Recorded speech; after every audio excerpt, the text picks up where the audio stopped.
اچھا ٹینڈنس کا میں نے بتایا تھا اوور اسٹرین ہو جائیں جب, تو اس میں یہ روٹا اچھی دوا ہے.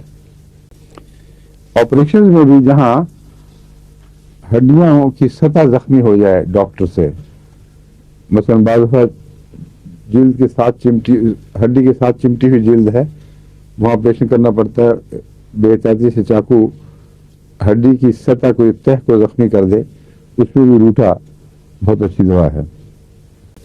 روٹا تو میں بعض ایسے مریضوں میں جن کی ہڈی پہ ضرب آ جائے, بال پڑ جائے یا فریکچر ہو جائے, روٹین کے طور پر دیتا ہوں, کیونکہ یہ جو نسخہ ہے اس میں ہسپتال میں رہنے والے مریضوں کے متعلق ان کے سرجنز نے گواہی دی ہے کہ عام طور پر جو ہمارے خیال میں ہڈی کی گروتھ ہونی چاہیے, مثلا اگر اس نے 6 مہینے لینے ہیں تو 3 مہینے میں ہو گئی ٹھیک, 6 ہفتے لینے تھے تو 3 ہفتے میں ٹھیک ہو گئی.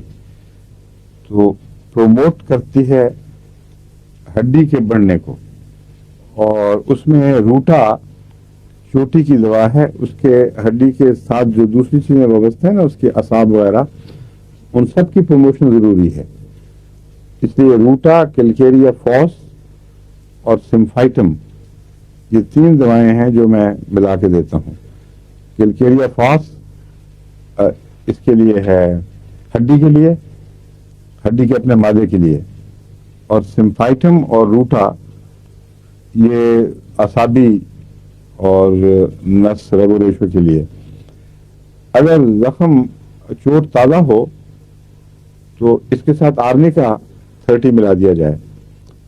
بعض مریضوں میں بھی انہوں نے مستقل بھی پھر ساتھ رکھی ہے اور نقصان نہیں ہوا کوئی, بلکہ ہمیشہ اچھی رپورٹ دی ہے. اس لیے اب میں نے ان کو کہا کہ آرنیکا مستقل داخل کر لیں اس میں. جی